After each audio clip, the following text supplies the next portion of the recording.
Lulu ഷെയറുകൾ Abu Dhabi ഓഹരി വിപണിയിൽ list ചെയ്തു. ഇന്ത്യക്കാരുടെ ഉടമസ്ഥതയിലുള്ള കമ്പനിയുടെ ഗൾഫിലെ ഏറ്റവും വലിയ ലിസ്റ്റിംഗ് എന്ന റെക്കോർഡ് സ്വന്തമാക്കിയാണ് ഓഹരികൾ ട്രേഡിംഗ് ആരംഭിച്ചത്.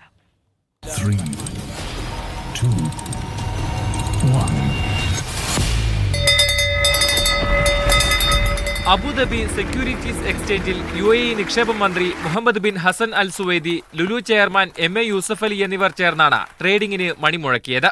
ADXലെ 100ാമത്തെ ലിസ്റ്റിംഗ് ആയിരുന്നു ലുലു റീറ്റെയിലിന്റെ ഓഹരികൾ. ഓഹരിയിലെ പൊതുപങ്കാളിത്തം ലുലുവിനെ കൂടുതൽ ജനകീയമാക്കുമെന്ന് UAE നിക്ഷേപ മന്ത്രി മുഹമ്മദ് ബിൻ ഹസൻ അൽ സുവൈദി പറഞ്ഞു.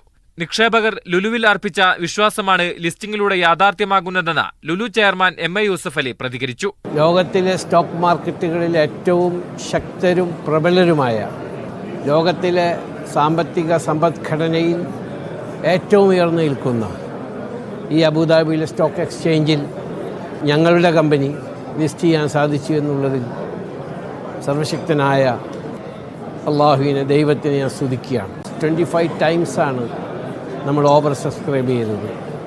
അത് എനിക്കും അബുദാബിക്കും ഈ രാജ്യത്തിനും നേട്ടമാണ്.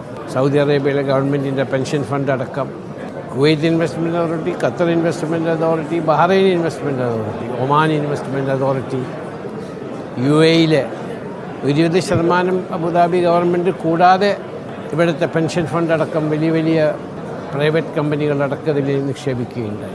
നികുതിക്ക് ശേഷമുള്ള ലാഭത്തിന്റെ 75% ഓഹരി നിക്ഷേപകർക്ക് ലാഭവിഹിതമായി നൽകുന്നത് പരിഗണിക്കുമെന്ന് ലുലു നേരത്തെ വ്യക്തമാക്കിയിരുന്നു.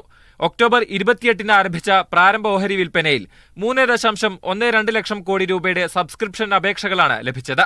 89% നിക്ഷേപ സ്ഥാപനങ്ങൾക്കും 10% റീറ്റെയിൽ നിക്ഷേപകർക്കും 1% ഓഹരികൾ ജീവനക്കാർക്കുമായാണ് വകയിരുത്തിയത്. $574 കോടി ലുലു റീറ്റെയിലിന്റെ വിപണി മൂല്യം. Media 1 Abu Dhabi.